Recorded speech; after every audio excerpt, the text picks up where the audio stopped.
Hello दोस्तों, myself Vijay Bhadarka and it's my first video on this channel. अगर आप thumbnail देख के ये वीडियो देखने आए हो तो इसका मतलब है कि आप भी कनाडा डायरेक्ट फ़्लाइट में जाने की सोच रहे हो।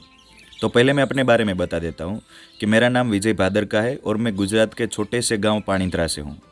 मैंने इंडिया में रहकर एमएससी इन बायोटेक्नोलॉजी किया है और मैं अब बिजनेस मैनेजमेंट का कोर्स करने के लिए कनाडा जा रहा हूँ।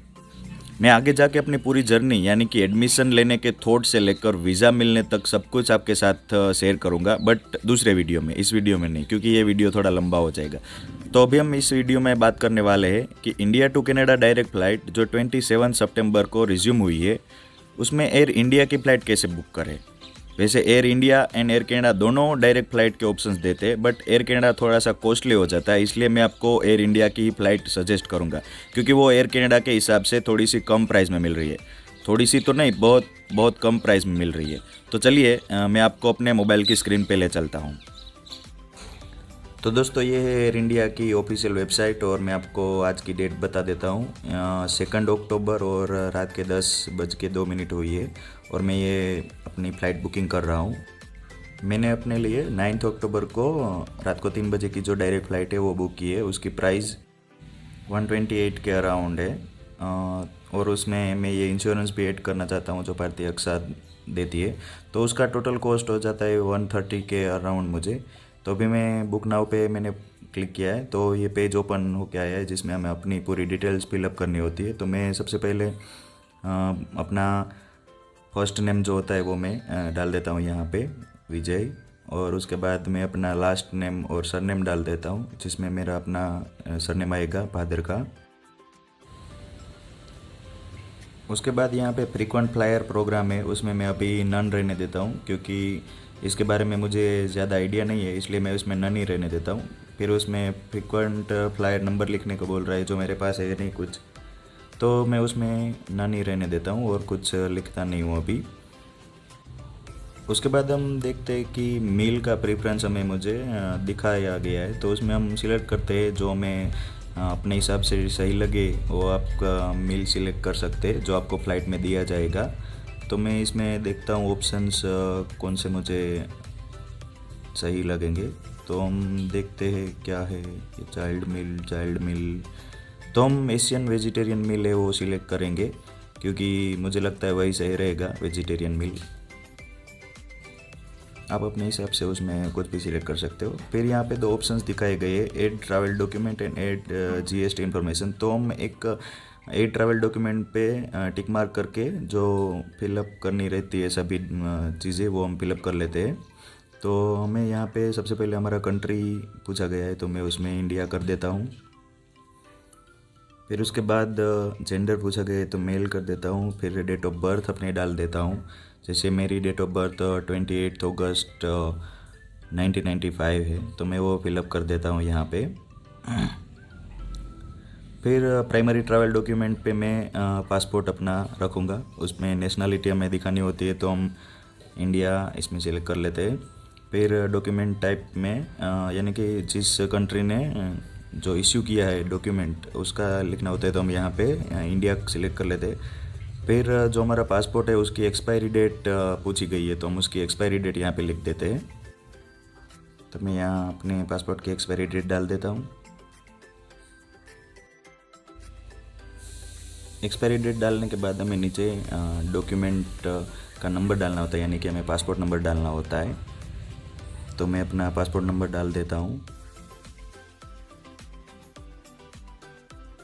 उसके बाद हमें वीज़ा डॉक्यूमेंट की डिटेल्स डालनी होती है कि वीज़ा एप्लीकेबल कंट्री कौन सा है, तो वहाँ पे हम कनाडा सिलेक्ट कर लेते हैं।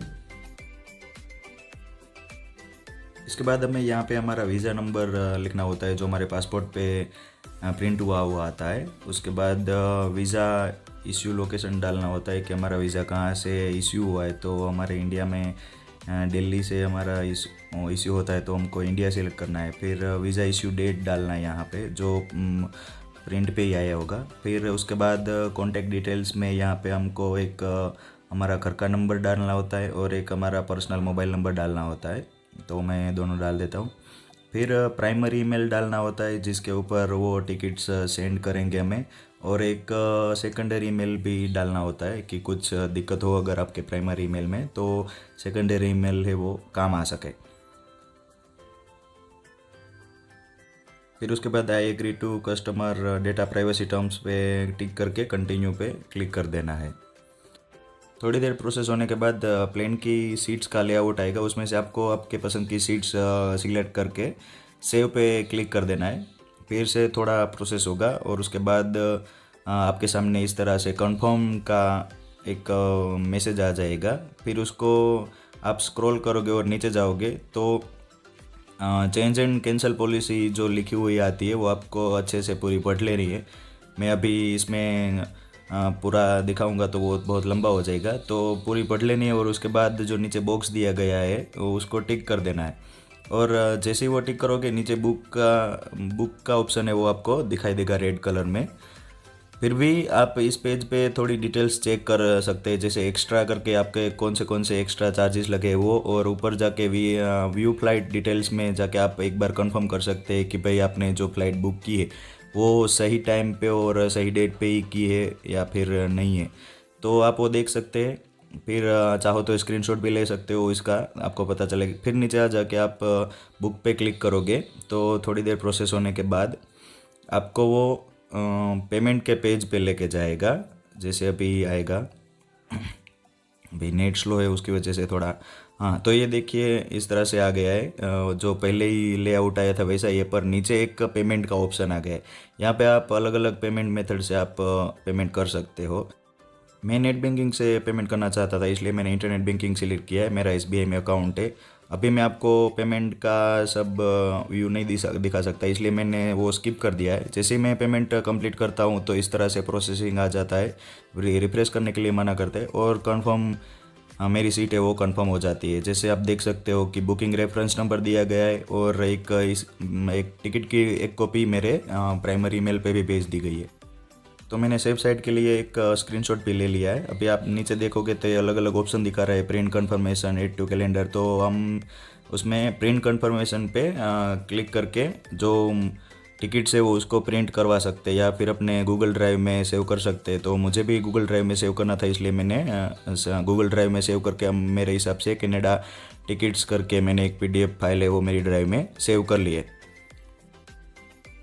तो आप ऐसे बिना किसी एजेंट के अपने आप ही अपनी टिकट्स बुक कर सकते हो कनाडा के लिए। अगर आपको ये वीडियो थोड़ा सा भी अच्छा लगा हो तो प्लीज़ इस वीडियो को लाइक कर देना, और अगर आपको ऐसा लगे कि इस वीडियो से किसी की हेल्प हो सकती है तो उसको शेयर भी कर देना।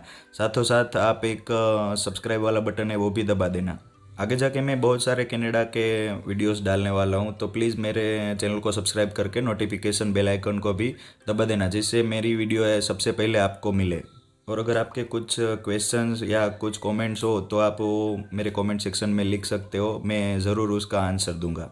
तो फिर चलिए मिलते हैं किसी और वीडियो में। Thank you.